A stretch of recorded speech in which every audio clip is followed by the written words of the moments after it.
Well, here we go. I'm really excited about today's show because I'm bringing to you Dr. Allan Magaziner. Now, if you notice, when you open my book, A New Way to Age, who's the first doctor's interview that's there? Dr. Magaziner. Ladies and gentlemen, this is Dr. Allan Magaziner. Hi, everybody. It's a pleasure to be here. Dr. Magaziner is one of the movers and shakers, and I would say probably what you said to me in the interview was that you got a lot of your initial training from Dr. Jonathan Wright. Yes. And I always say Dr. Wright is always right. He's one of these doctors who reads and reads and reads and reads. And I wrote him one day and I said, I have spots. I have spots on my hands. And I hate them. And what are they? He goes, well, you know, you're probably missing bilberry and hawthorn. I said, most likely I'm missing bilberry and hawthorn. So I took bilberry and hawthorn and my spots went away. That's what I love about this medicine. Is that what you would have suggested? Exactly. Jonathan is a wonderful, he was my mentor. I trained from him for a whole year outside of Seattle, Washington when I was just out of medical school. He's fantastic. And so I got a lot of my knowledge from him, and there's great utility using these different herbs. You just mentioned, you know, a use for them, and there's so many other uses as well for hawthorn and bilberry. Great for the eyes, good for blood pressure. It's fantastic. Yeah. You are unique in this field in that you started out wanting to be this kind of doctor. You know, one big foot in allopathic and then another bigger foot in alternative. I would say your biggest foot is an alternative, would you? Absolutely. No, that's what I do. I don't really do conventional medicine anymore at all. Yeah. And everything I do is geared towards alternatives and complementary or functional medicine. And I heard you on a podcast recently talking about cancer. And what you were saying in that interview kind of blew my mind. Did I hear you say, I could have got this wrong, that 42% of Americans have cancer? They will be diagnosed with cancer at some point in their lifetime. So they may not have it yet or right now, but as we get older and older, chances are 45% of us will be diagnosed with some form of cancer in our lifetime, which is astronomical. It's an astounding number. Yes. So it seems to me that cancer right now is an epidemic. I mean, every day I'm hearing about somebody. What's going on? Well, I think that there's so many insults that are occurring from our environment and from our food supply. And we are living a huge experiment right now, really. I mean, our body's not meant to eat, you know, milkshakes from McDonald's or other fast food places. Right. Our body is not meant to be exposed to all these herbicides and pesticides and everything else that we're being exposed to. You know, when you and I were growing up, we didn't drink out of plastic containers, the single-use plastics. We drank out of glass bottles. So that's just another little example, but we're exposed to things today that never existed back 50 and 60 years ago, and now we're starting to see the ill effects of it. Yeah, the chickens have come home to roost. I get a lot of calls. I can imagine what you get because you're a doctor. I'm not even a doctor, and I get calls every week from people who are terrified. And usually what I get is those who've gone through standard of care and now want to go to a doctor like you. Please, I implore you to tell them why it would behoove them to do it the other way around. Yeah. Well, the first thing we need to do is do our best to prevent cancer in the first place. Correct. It's not the easiest thing in today's world because we're exposed to things we have very little control over sometimes. Right. But on top of that, you know, there's so much we can do to keep the body healthy with natural means. And when we're dealing with cancer, too, I believe very strongly that we need to support the body if we're going to decide and elect to have and receive chemotherapy and or radiation, because those things are pretty toxic. And they also suppress the immune system. They suppress what's called our mitochondria, which are so important for the energies of our cell. There's so much more to it. But when we use natural therapies along, or some patients might use it completely in place of the toxic therapies, we have found that the results are much better, believe it or not. And that's hard to understand because, you know, the average person is just told, hey, you have cancer right away, you got to get on chemo radiation. And we do have many patients who receive chemo and radiation, but we support their body at the same time. So they have much better outcomes, they have longer lives, and also, most importantly, they have less side effects from the chemo and they have more vitality and greater quality of life, which is an area that's not addressed enough, in my opinion, in conventional settings. The quality of life is crucial. I just read a really interesting book about curcumin. What are your feelings about curcumin? Terrific. It's one of the most well-studied, well-documented, well-researched herbals that are out there, not only in the United States, but worldwide, and it's been around for years. There's probably over 10,000 papers have been published on the benefits of curcumin. Indian population has been using it for many, many years, and it's come into the United States much more now, too, in the last 10 and 15 years. But it's extremely variable and wide range in what it can help us with. I mean, whether you have heart disease, believe it or not, it can help with that. It can help as a great anti-inflammatory. It can help with suppressing cancer replication. It can help in so many different ways, in brain function, as another example. And if people just Google, for example, curcumin and put in almost any disease you've heard of, you'll probably find some research that shows some benefit with curcumin. What I found was interesting reading about curcumin is that turmeric is the spice. Right. Curcumin is the medicine within the spice. Mm-hmm. So it's really, I had not ever understood, relationship. Yeah. But it seems to me the better choice would be curcumin.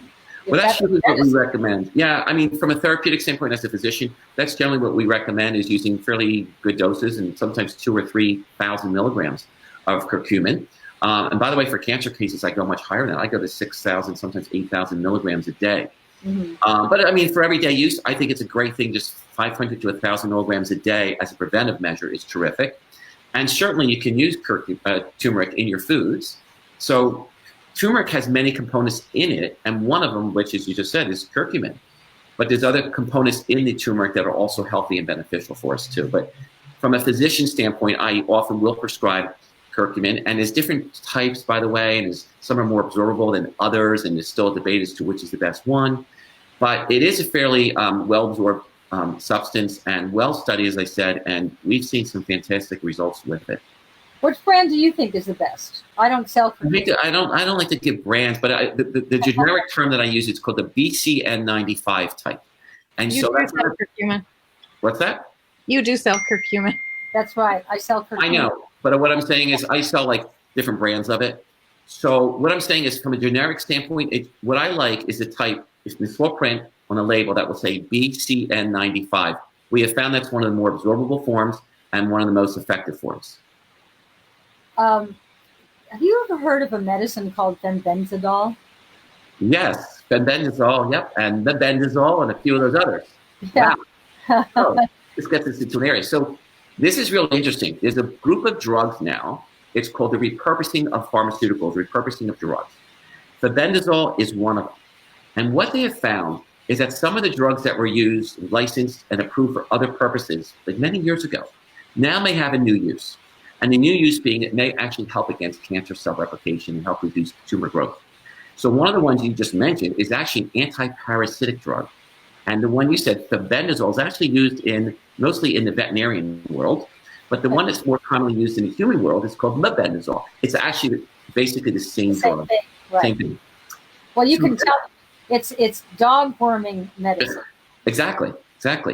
So I think part of the theory there, by the way, is that parasites might account for a certain percentage of all the cancers out there, by the way. Yeah. So it's not just, that's one you mentioned, Mebendazole. And in my practice, I use probably 5 to 10 different medicines periodically that are called repurposed, meaning they're used for another purpose at this point, even though they were designed for another purpose originally, and they were FDA approved.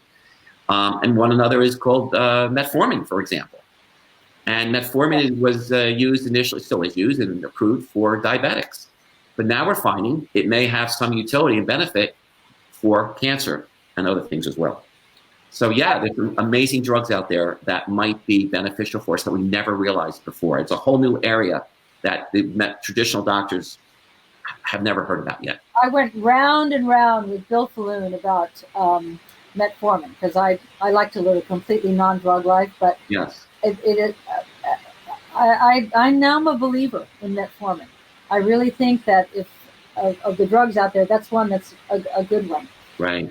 But the Mebendazole, for those who, it's called Fenbenzazole. The paper by Dr. David Williams was very compelling. the stats, how it worked with cancer.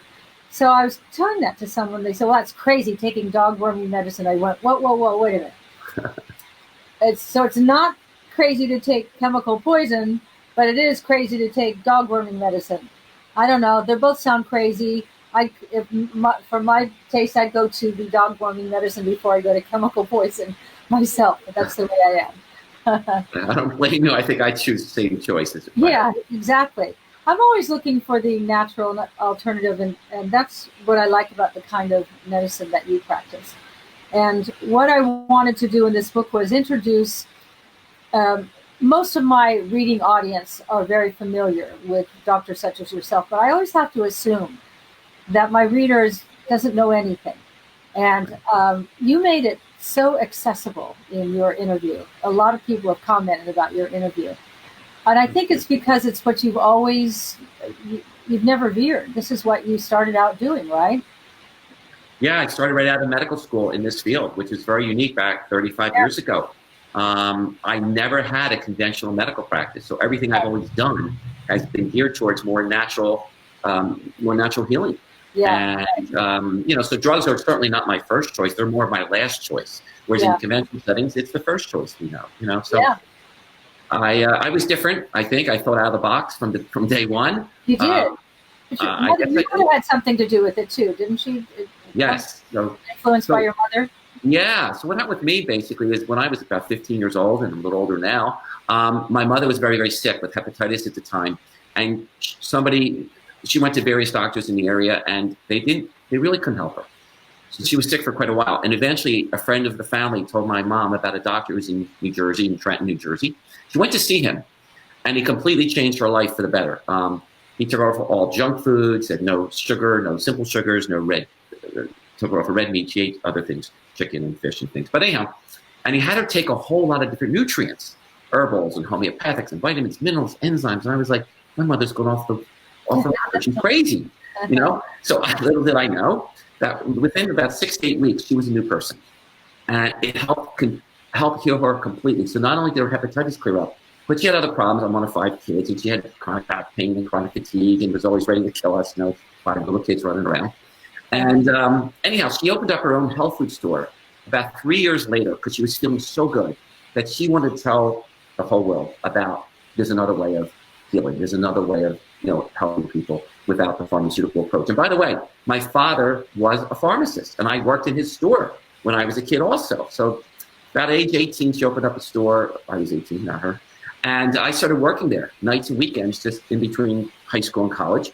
And I started to see that there were other people who also were on this kind of a path. And they would tell me they used to have, for example, diabetes or high blood pressure, and that they chose other remedies and that they improved. And indeed, they got rid of their diseases. And I was like, this is unbelievable. So eventually, when I was in medical school, I saw that a lot of what we were taught and what we were doing wasn't really the best, in that we were just covering up symptoms. We were told to treat with medications, and we were putting band-aids on illnesses. And it just didn't resonate with me. So that's what happened with me. And I started seeing another way, and I started, studying this, and I spent various conferences. I went to various conferences to learn more about this field of medicine.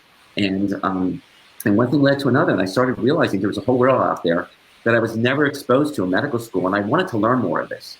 I had a very strong thirst for knowledge in the field of, we call it now functional medicine, integrative medicine, whatever we want to call it, but natural healing techniques. And so I opened my own practice in Cherry Hill, New Jersey, when I was right out of my residency program, and from scratch, and then it's worked out very, very well, thank goodness. Yes, it has.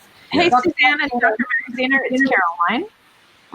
I have a lot of questions about coronavirus. Is that something that you just give us an overview on? So, the coronavirus, we've all heard of it now, and it can manifest as simply a little upper respiratory infection in a cold, but it can also manifest very severe respiratory symptoms as well. So, and everything in between. I would give the advice that everyone else is now talking about, because we're still in its infancy. We don't know exactly what the best treatment for this is yet, but of course, hand washing is crucial. And I think if we're going to be around the public, we could consider, especially in an area that we're concerned with, we could consider wearing a mask, although I know it's, a little unpopular. In my own practice, we're talking about using intravenous vitamin C, by the way. I do a lot of that in my practice for a variety of reasons, including cancers and fatigue and such. But vitamin C, when given in high doses intravenously, can be a wonderful antiviral agent. And so one of the therapies that we are discussing now is the possibility of using intravenous ascorbic acid, which is vitamin C, for coronavirus, because we know it does help with the common flu. And if it helps with the common flu, there's a chance it may also help with the coronavirus. So there's a few other things we're doing now. We're using some immune stimulatory kind of therapies in my practice to try to keep people from getting the disease in the first place. And I think that prevention is still the #1 thing we can do. And so I do a lot of immune enhancement therapies, both orally, intravenously, and other modalities that we use here in the office. And that's, whatever we can do to strengthen the immune system, I think is good. Prevention is a hard sell. Yep. When you're well, you don't have the impetus, but right. Man, to practice prevention is, because like I said in this book that I just finished, you can do everything right, and you still, the big fist can come out of the left or the right. You don't know. What I'm saying, and through doctors such as yourself, is get your body as strong and as strengthened as you possibly can, so that if you get hit by one of these things, you're better prepared to fight it. You're talking about vitamin C, and I go regularly for vitamin C IVs. In terms of capsules, are all vitamin C capsules the same, or is liposomal the way to go? That's a good question, and I personally feel that I've been using just the plain vitamin C capsules. When they initially did some of the studies on liposomal, there was very few subjects used. It was just basically handfuls of subjects. Vitamin C has a very, it has a very tight control when it's taken orally by mouth. You can only absorb certain amounts of it. And I know, for example, Linus Pauling, who won a Nobel Prize for discovering the structure of vitamin C, by the way, he was taking himself, because I spoke to him before he passed away 20 years ago or so. He was taking about 18 grams a day. It's 18,000 milligrams a day by mouth. But what we found now is that in order to have a great immune enhancing effect with vitamin C, you have to, you can only absorb so much by mouth, and the rest of it you're going to urinate out what they say is expensive urine. Now, I think that's an advantage, by the way, to urinate expensive urine, because it may help retard the risk, reduce the risk of bladder cancer and possibly maybe prostate cancer and kidney cancer. So I don't think that's a negative one bit. So when doctors say, "Oh, you're urinating expensive urine," I'm thrilled to hear that. But besides that, when we give it intravenously, we can achieve levels in our bloodstream that are far greater, and they can only be achieved when you give it intravenously. You can't achieve extremely high levels when it's given orally. And that's why for cancer patients, for example, if someone has that horrible flu or a bad virus, we tend to use it in high doses intravenously, because you're able to achieve much higher levels in your cells, and that's where the vitamin C is going to do its work. What do you think about hyperbaric oxygen as a cancer treatment? We use that too here. So we're hitting on some things that so far, we said that Mebendazole, vitamin C, now you're getting hyperbaric. So I do a lot of different things for my cancer patients. And one of the things we offer is vitamin C, is hyperbaric oxygen. And we have a hyperbaric chamber here in the office. But anyhow, the answer there, my feeling is, because cancer is so different from healthy cells, and it is, cancer thrives in what's called an anaerobic environment, whereas healthy cells thrive in an aerobic environment. It utilizes oxygen for its energy, but cancer cells utilize glucose or sugar for their energy, and they don't thrive in an anaerobic, which means lack of oxygen, environment. So anyhow, hyperbaric oxygen is one of the therapies we offer that helps to change the cell structure a bit, and hopefully changes it from more of an anaerobic to an aerobic environment. So it helps against most cancer proliferation. So I do like it. By the way, it's also very good for injuries, for post-operatively, for any surgeries that the person has had. So it helps healing. We use it in some of the autistic kids that I see. So it has a wide range of use, and that's because you're forcing more oxygen into your cells, into your brain, into everywhere. And when you do that, the body seems to function a whole lot better. And cancer hates oxygen, doesn't it? Correct. Correct. So I would think you get into a hyperbaric oxygen tank, your cancer is not going to be too happy being in there. No, the cells do not like oxygen, the cancer cells. The healthy cells love oxygen. Yeah, right. But our cancer cells don't like it at all. Right. And this was discovered by a Dr. Warburg back in 1931. He won the Nobel Prize from Germany when he discovered it. Oxygen, the cancer cells do not like oxygen, and they thrive on sugar or glucose. And that's why you need to change your diet, too, when you're trying to battle cancer. I had a situation when our house burned down, and we moved into a leased house up on the hill in Malibu. And unbeknownst to us, it was a black mold factory, Stachybotrys. I got that in my intestines, and there's no easy out. And it got into the base of my husband's brain, causing the cerebellum spasming, etc. The Dr. Gonzalez at the time, when he was alive, and I know you know who he is, he said to me, "Why aren't you coming to me for your mold?" I said, "Because you're a cancer doctor." He said, "They're basically the same organism." He said, "I treat half my patients here who are mold patients the same way I treat cancer patients." I'd never thought about that, but it is a fungus. Right. And it makes, I mean, his protocol was the coffee enemas and pancreatic enzymes. And they gave him such a bad time. I feel they ultimately did him in. But it's no crazier than dog worming medicine.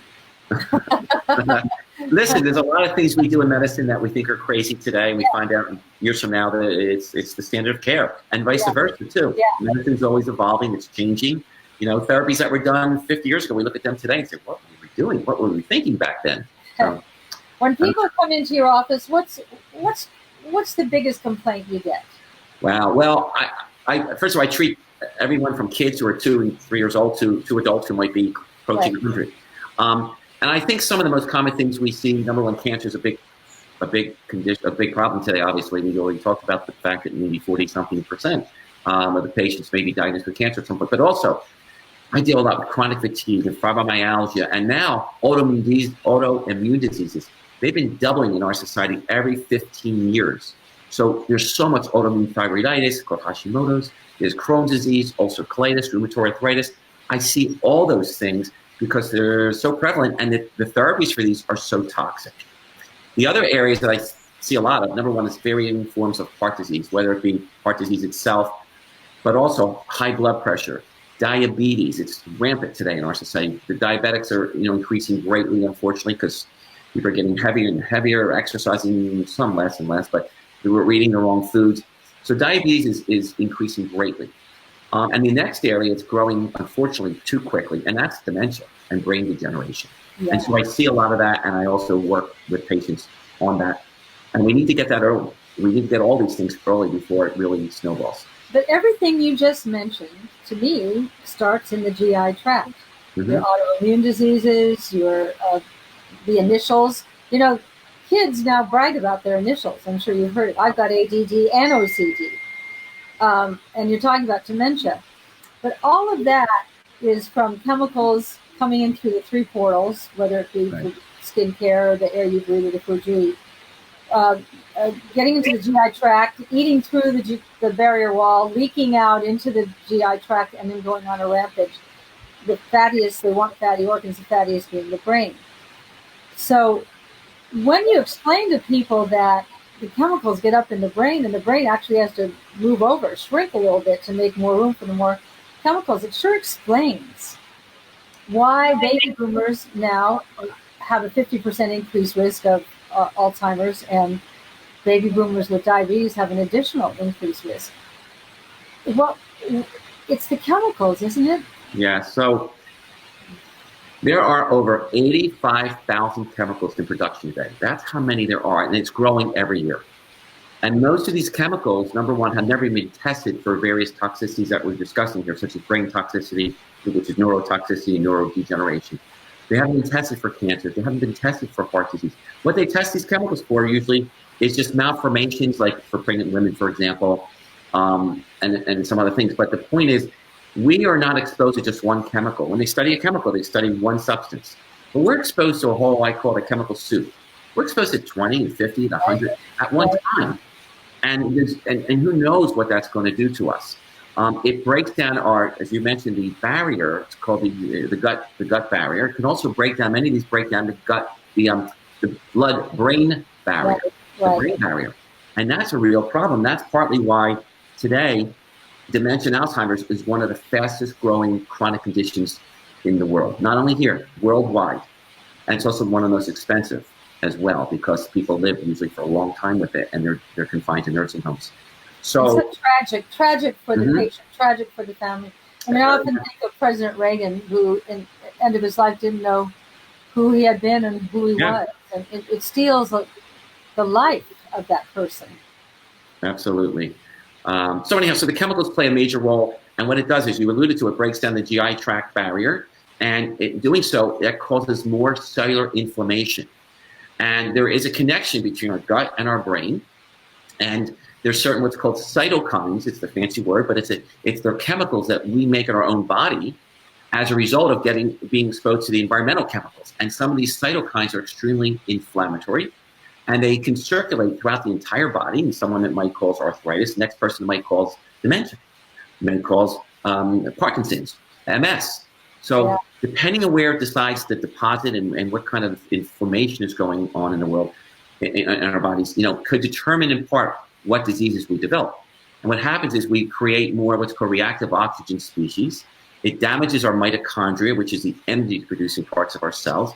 And our cells, once they lose their energy, they die off and they cause other conditions, other chronic diseases. And that's why we develop a lot of the chronic degenerative diseases we see today. So it's a real sad commentary, but that's why working with something like curcumin you mentioned earlier can be so powerful, because it has widespread anti-inflammatory effects to it. Well, yeah, the more I read about curcumin, the more impressed I am by it. Yep, it's a good one. Suzanne and Dr. Magaziner, excuse me, Karen has a question. She said, so many chemicals, so what's the answer? Well, so move to Mars.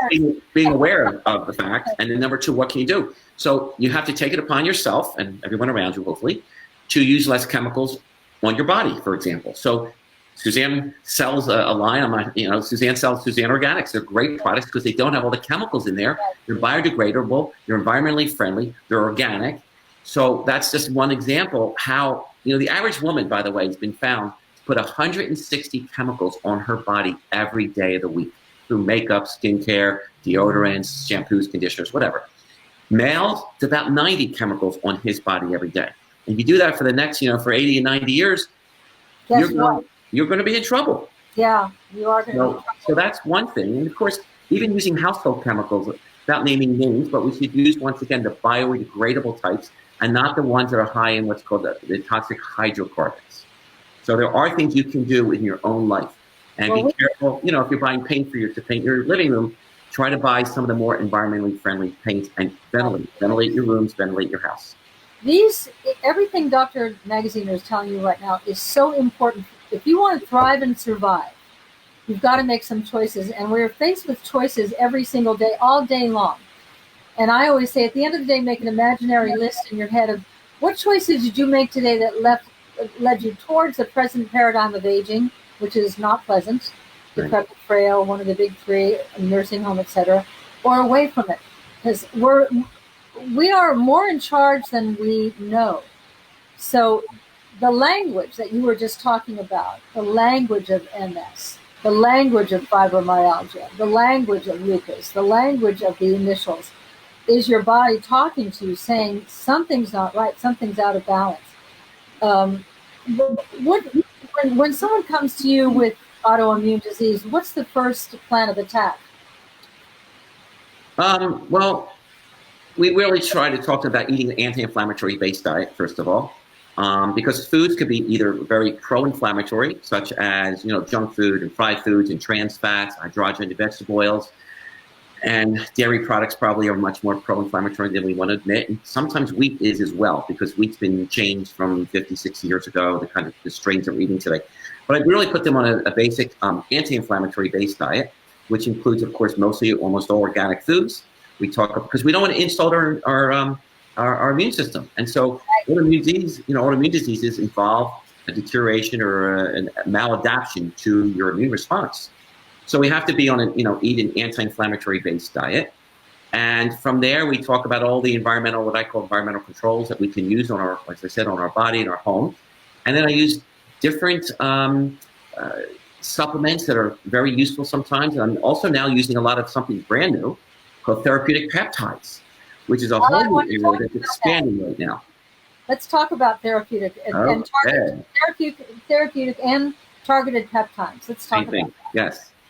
So in the last 2, 3, 4 years, there's been an explosion of new information about the use of these therapeutic peptides. And these peptides are short chains of amino acids, usually less than 50 amino acids that are linked together, that have the ability to improve what's called cell signaling and cell communication.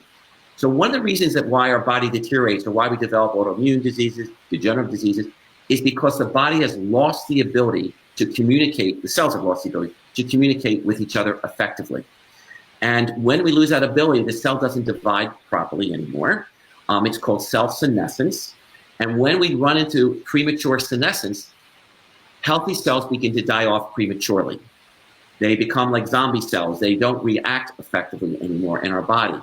And this is in part what leads to chronic disease. So anyhow, these therapeutic peptides, some of them in particular, can be very powerful in helping to slow down or reverse that process. And so there's over 75 to 100 of them that are now available to us through what's called a compounding pharmacy. And we can utilize these. They come in different forms. They can be given by self-injection. We teach our people, our patients, how to give them little teeny injections, like the size of an insulin needle. It's called subcutaneous. Some are given by mouth. Some are given by cream. So they're pretty easy to give. And we're seeing some wonderful response in our patients to conditions that otherwise weren't able to respond well to conventional medicine or any other modality. I have a few patients right now that have had terrible gastrointestinal symptoms with gas and bloating and diarrhea, constipation, who were able to turn around with a peptide that I'm using called BPC 157. And so we're seeing great results with it. I have a few others that we're helping patients who have a lot of brain sluggishness, meaning they're losing their memory, they can't recall things, their cognitive functions deteriorating, developing early dementia. So we're using something else called cerebrolysin. So there's so many different ones, and they're very specific to target to different conditions. And this is brand new information that I only started learning about 1.5 years ago myself. What did you say that one for the brain is? Cerebrolysin? Cerebrolysin. Yeah, it's fantastic. And it's L-Y-S-I-N-E? C-E-R-E. Yeah. B-R-O. Uh-huh. L-Y-S-I-N. Cerebrolysin. I think that's very exciting. And so what my comprehension of these is that you want, your muscles aren't responding anymore. You would take a peptide for the musculature, right? And you can target different areas of your body that are falling apart. It's kind of wonderful. That's true. Without drugs. That's completely true. And there's research being done now. I mean, there's over 500 trials are being conducted now, specifically looking at the beneficial effects of these therapeutic peptides, which is fantastic. And a lot of even the drug companies are jumping on the bandwagon now because they're seeing that these things are powerful. And we make over 7,000 in our body. There's been 7,000 identified. So we're just simulating what the body produces, which is fantastic. Wow. When I interviewed Terry Hertog, he was talking about them, and he's the one who told me about the sex peptide, PT141. So I always like to try everything that I write about. Right. Well, I'm hormonally balanced. I've worked very hard at my ratios are right and everything. When your ratios are perfect and then you take the PT141, for me it was too much. It was like, whoa, I wanted to get out of the room. But for, I'm going to say a woman here because it can happen to a man, but men have always had Viagra. But I think this is the safer version because it is a natural peptide. For a woman who's lost her sex hormones and they're not replaced properly, a woman who doesn't have sex hormones can't feel sex. She could do it, but she can't feel it. I think PT141 is a wonderful shot for women who have, lost all interest. Do you? Yes, so we've been using that in both women and in men, by the way. It's a very exciting peptide. It's very safe overall. By the way, everything has to be adjusted to the patient. So like if someone says to me, hey, I didn't notice anything, or I became my libido went up too much, for example, we have to adjust the dosing. It's not a one-size-fits-all for anything we do, but especially in the peptide world. Yeah, for me, I found it very uncomfortable. It was like, I had to like get away from it. Yeah, so maybe, it's either too much or too often. Sometimes we have to reduce it from every day to... If once is not good, let's try it 10 times. Excuse me, Dr. Magaziner and Suzanne, people are asking, where can they get the peptides? So that's a little bit of a struggle, a challenge right now. Because I'll tell you why. They have to be prescribed by a doctor, a medical doctor who understands and is literate and knowledgeable in peptide therapy. So there's not a lot of us out there yet. Right. I know it's growing. I went to the conference back 7-8 months ago, one of them, and I'm going to another coming up this summer. And there were about 300 doctors there. And I suspect this year there might be 400 or 500 doctors. So that's not a lot. So there is something. That's how it grows, yeah. It's growing, it's growing. So you could probably Google what's called the International Peptide Society, and they have a list of their approved physicians, doctors who have taken their courses, and you have to seek out one of them because they are only prescribed by doctors and they have to be purchased through what's called a compounding pharmacy. There's only a handful of those two in the country. There might be 5 or 10 pharmacies that make these things. What I love about doctors like yourself and the other doctors in the book is I've been seeing you at these conferences for years. You're always learning.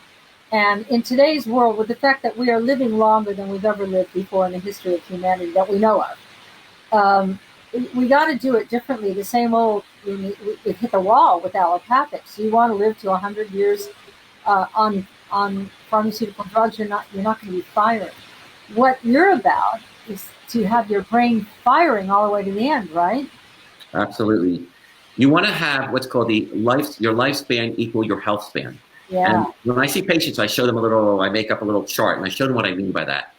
But unfortunately, most patients, most people in our society, they begin to deteriorate after some age, whether it's 56, 78, 90. A slow, steady decline in their quality of life from then on in. Yeah. But it'd be so much better if we could rectangularize that curve and make it look like a rectangle, meaning, it's hard for me to show you here, but so that we feel as good as many years as we're here. And that we don't deteriorate rapidly during our last 5 or 10 or 15 years of life, which is the average course that most patients have.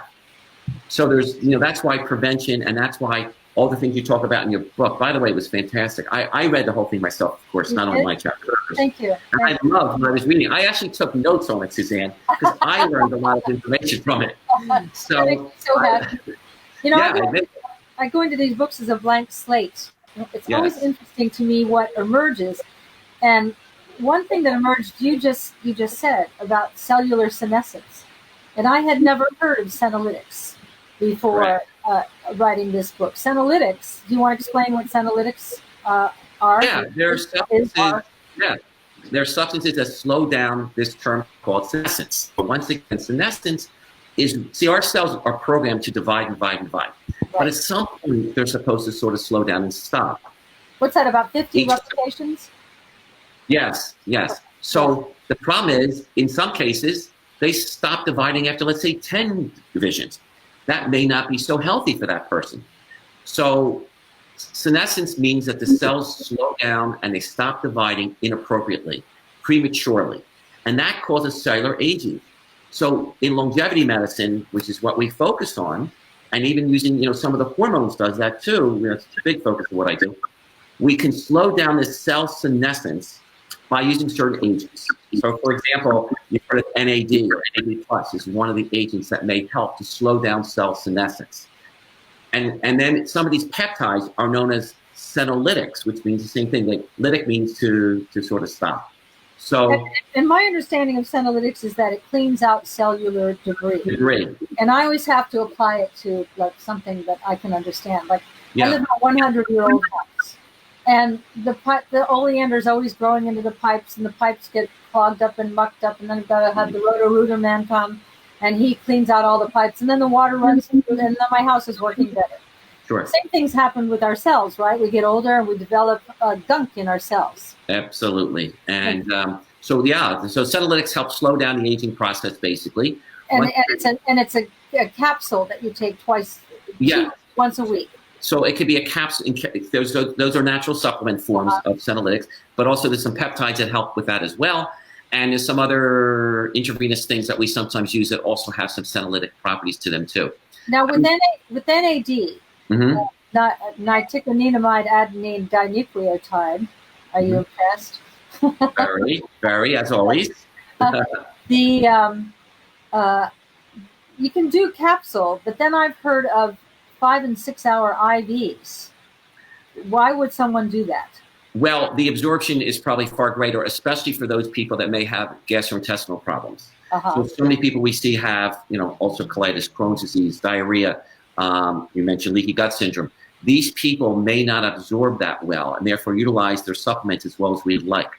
So some of these people, we can give this intravenously, and it's supposed to have a greater effect. But I mean, for the everyday person, the person out there, they can certainly start with an oral form. Absolutely. Yeah. Hey guys, may I jump in for a minute? When you were on the peptide question, we had several people who wanted to understand the difference between marine collagen peptides and the types of peptides that you were talking about. So these peptides are very specific, and they've worked out the physiology and the mechanism of action of how they actually work. But they're very specific in their mode of action, basically. And they're very, they can be utilized for certain conditions, certain diseases, very specifically. They also have a lot of research behind them, specifically with clinical trials, which is great. There's one I love there's one peptide called thymosin alpha-1 that has lots and lots of clinical trials in regard to autoimmune disease, hepatitis B and C, sepsis, Crohn's disease, also colitis, Hashimoto's thyroiditis. So these things have been found to be extremely helpful. And I can't make those statements with a marine peptide of sorts, because it just doesn't have the research behind it. It doesn't have the quality control behind it. These things have been worked out very clearly. You know exactly what's in them, what fractions of amino acids are being used, and their mechanism of action. But the marine collagen peptides are being frequently used for cosmetic to help improve the appearance of the skin.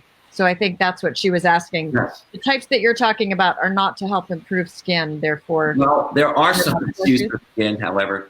There's what's called a copper peptide that can be used to help the skin. So there are some that are specifically for aesthetics, by the way. Some are used for hair growth as well, and some are used for and for skin conditions. But more commonly, we are using for various systemic reasons in my particular practice.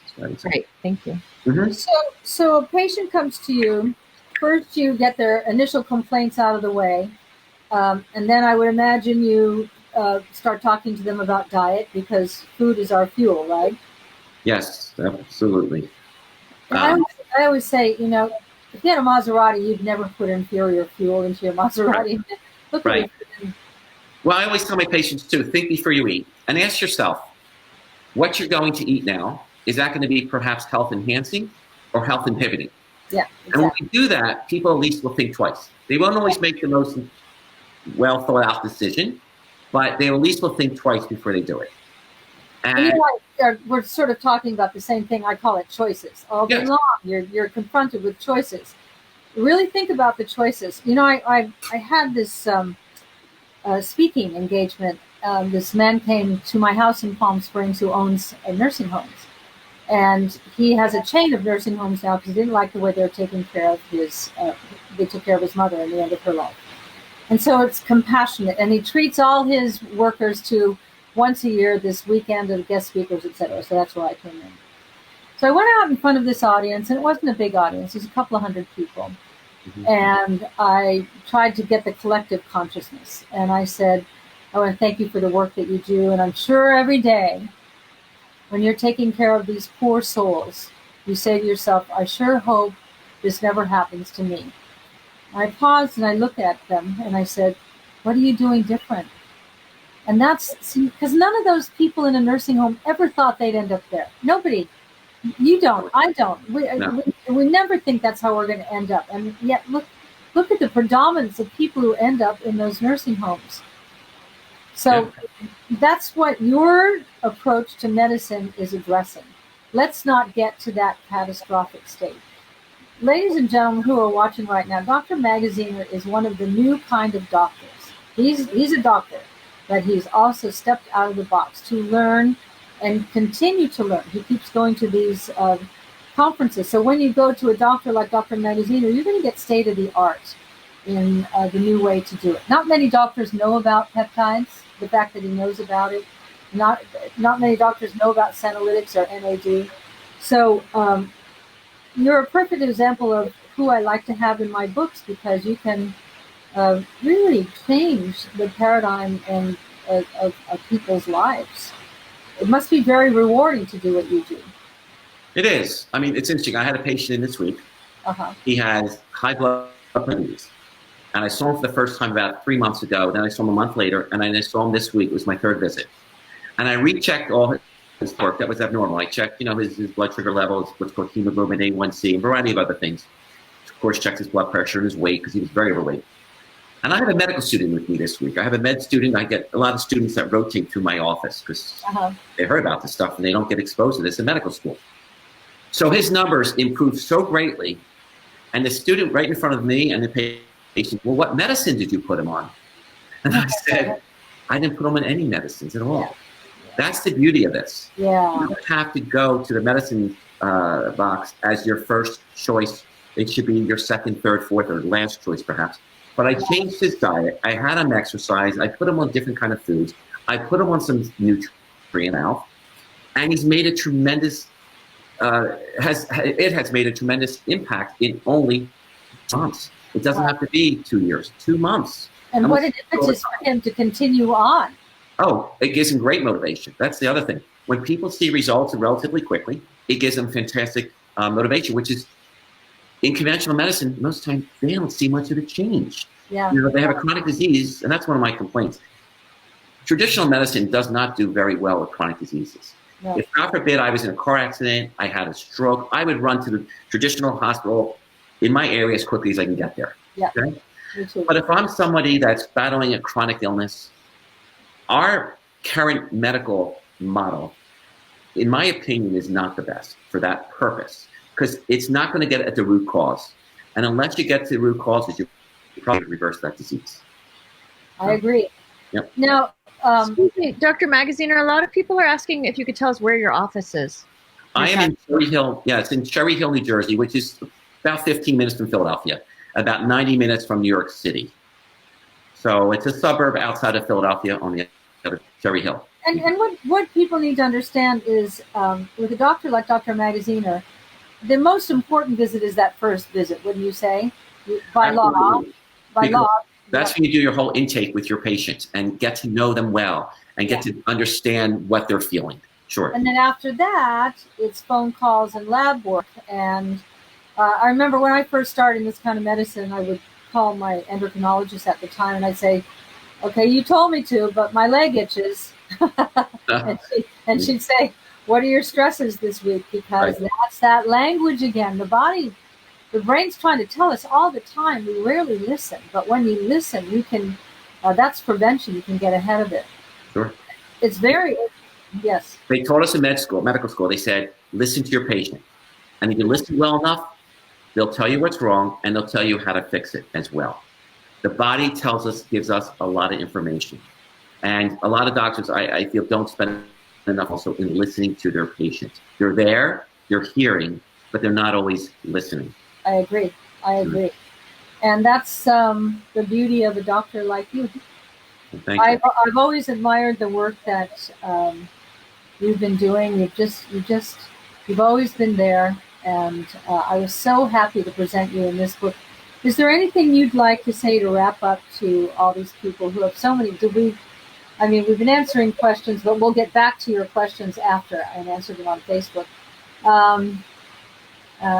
Here's one. People would like to know if you have a resource for finding other doctors on other coasts. Yes, in the back of the book, I do. What I tried to do, like with Dr. Magaziner, he can cover that New York area. I send a lot of New Yorkers to Dr. Magaziner? Because it's not that far to go to Cherry Hill, is it? No, an hour and a half. That's it. Right. Not far. Right. He's worth it. I hope so. Now, wait till you're inundated. And we do have foreverhealth.com that still has a number of doctor resources. Yeah, exactly. Available. And if you get Suzanne's book, A New Way to Age, and also for those of you who've seen the crawl running, everything at SuzanneSomers.com today is 25% off.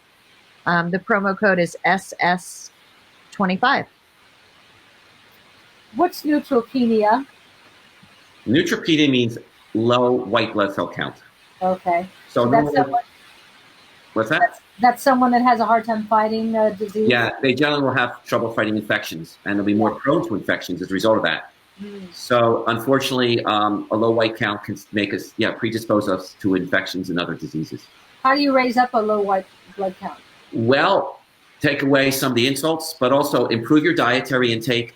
There's a couple supplements that I use that have been shown to help improve white count.